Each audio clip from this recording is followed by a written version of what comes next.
Hello everyone, good afternoon. কেমন আছেন আপনারা?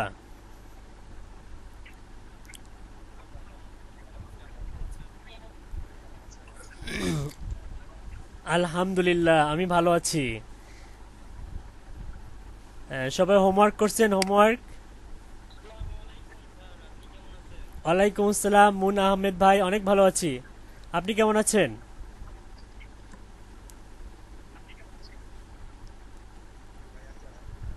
আলহামদুলিল্লাহ। তো আজকে আমাদের কয় নাম্বার ক্লাস? Class number 5। আচ্ছা, ওকে, thank you.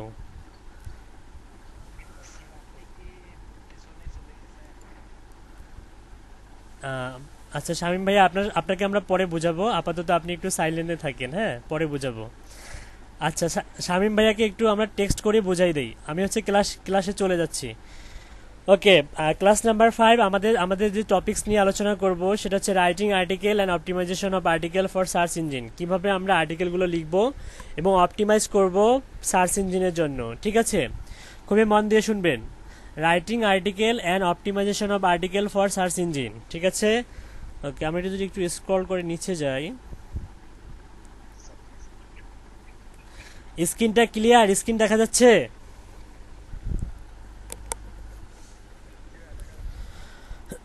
Okay, thank you so much. Okay, thank you. Majidul Islam, thank you.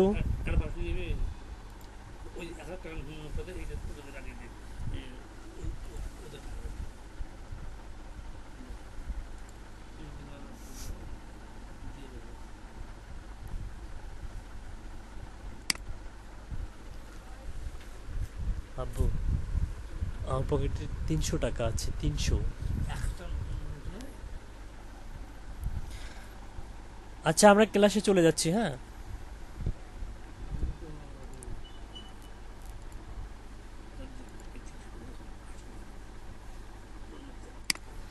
আচ্ছা, আমরা হচ্ছে যেখানে ছিলাম,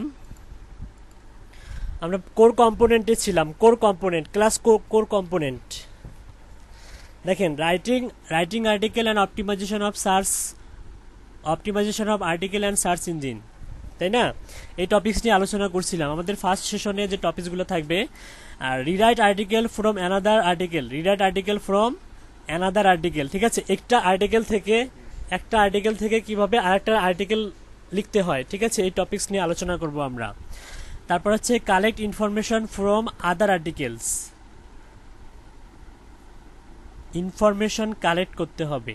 আমরা যখন এসইও করব, আমাদের যে কম্পিটিটর যে ওয়েবসাইটগুলো র্যাঙ্কিংয়ে আছে, সেই ওয়েবসাইটগুলো নিয়ে আমাদেরকে স্টাডি করতে হবে।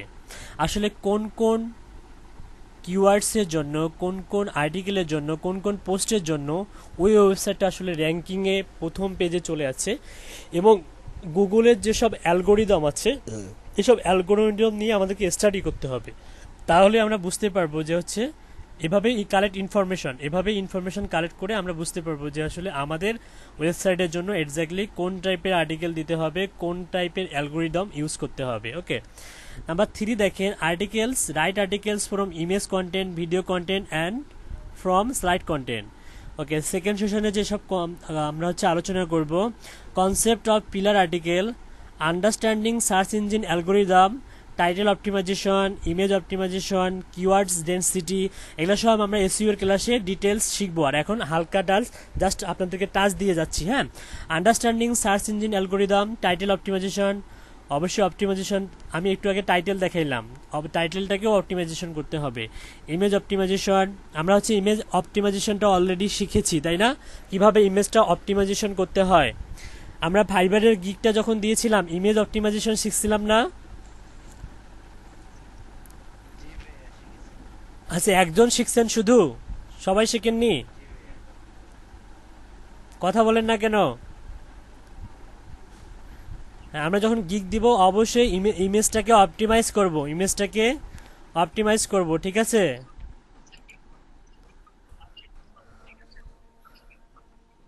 ওকে, okay, thank you so much. Understanding search, understanding search engine algorithm, তারপর হচ্ছে title optimisation, image optimization, keyword density, checking relevancy, internal linking, external linking, তারপর হচ্ছে paragraph, bounce rate, convert to engaging content and valuable content. একটু details আলোচনা করে নিছে।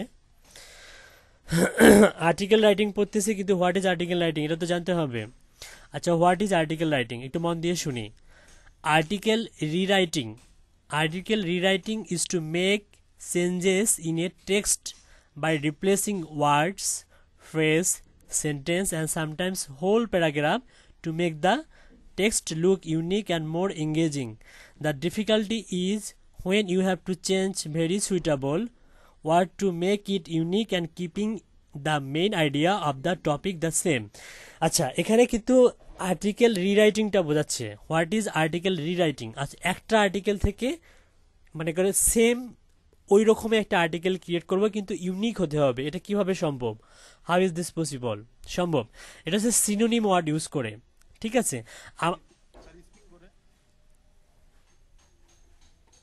Screen তো করছি, স্ক্রিনটা শেয়ার হচ্ছে না। ইউ আর প্রেজেন্টিং, স্ক্রিন তো শেয়ার করাই আছে, দেখতে পাচ্ছেন না?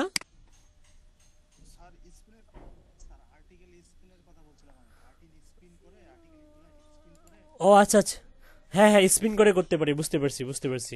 ঠিক আছে, আমি আর্টিকেল রিরাইটিং যেটা বুঝেছি আমি। ঠিক আছে দাদা, থ্যাংক ইউ আপনাকে।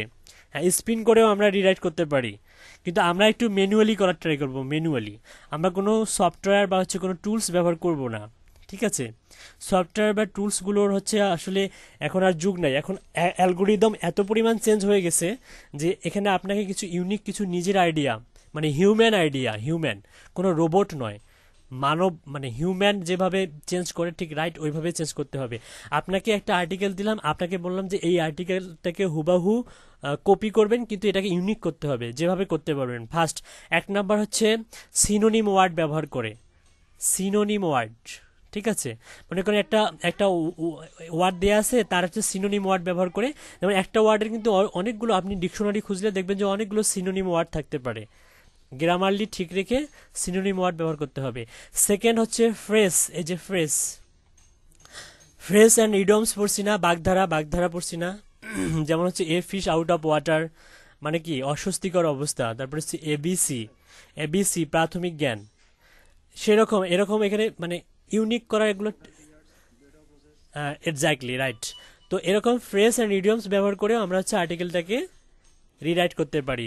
তারপরে কিছু সেন্টেন্স সংযোজন বিয়োজন করে, মানে কিছু মানে চিন্তা করলাম যে উনি এই সেন্টেন্সটা দিয়েছে, আমি এটা কেটে দিব, দিয়ে আমার মতো করে দু একটা সেন্টেন্স দিতে পারবো।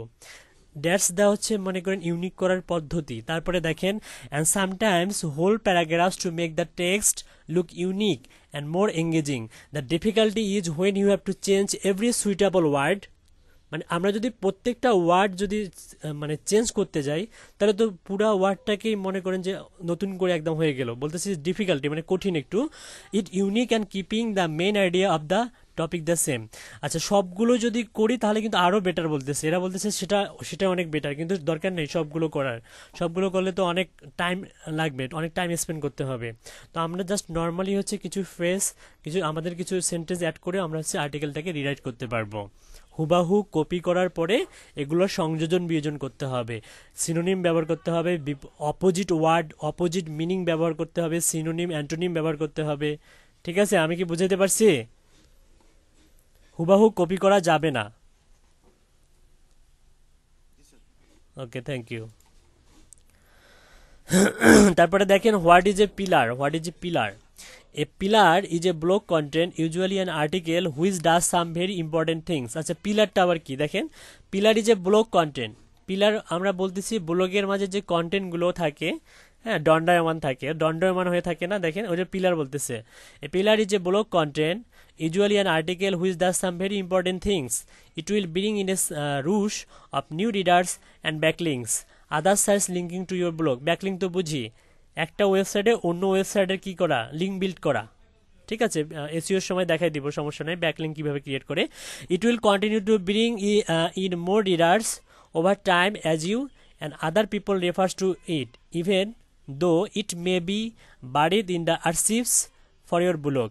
Eventually, it will bring and traffic from search engine. This is largely because so many other web pages link to it. You can list in a separate area like an article start page with all your other pillars, so your best content can easily be accessed and your value clearly demonstrated.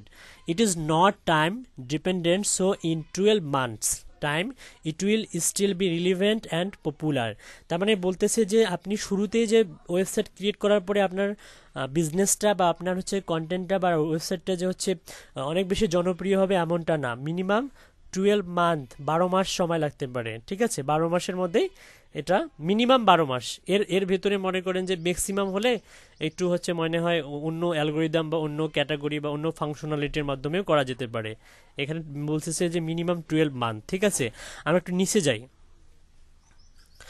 How do you create a pillar, কিভাবে একটা pillar create করবো আমরা? দেখেন, there is a no exact formula, there is a no exact formula for producing an article that will become a pillar. However there are definitely some key characteristics you can work on. You may be surprised when articles you write become pillars when you didn't expect it, or the reverse, where you pour your heart into a great article and it doesn't do much for your traffic at all. Okay, একটু নিচে যাই, দেখে simple steps to creating a pillar blog post the generate organic traffic for years to come.